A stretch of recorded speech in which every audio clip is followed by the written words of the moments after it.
Hi, I'm Lexis Hall, Assistant Service Manager with the Casey Auto Group. I am here today to demonstrate the complimentary multi-point inspection that we perform on every vehicle that comes into our facility. Items we will be checking: operation of the lights. We will get into looking at the tire tread, if the tires need rotating, alignment, or if they need replacement. We will also be setting the tire pressures. The condition of the windshield will be looked at. If you have any visible cracks or chips, we will let you know. Also be looking at the wiper blades if they are torn and if they need replacement. We will pull your filters out, look at the filters, see if they are dirty and need to be replaced.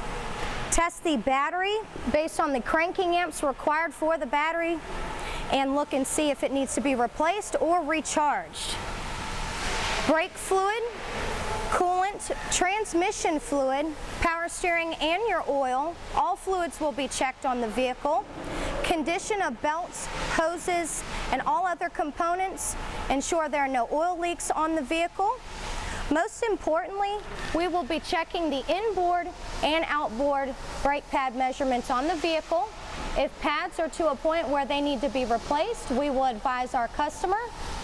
This is a complimentary service that will be performed on every vehicle that comes into our facility, and we will gladly do this at no charge for you, and every client will get that experience that comes into Casey Auto Group.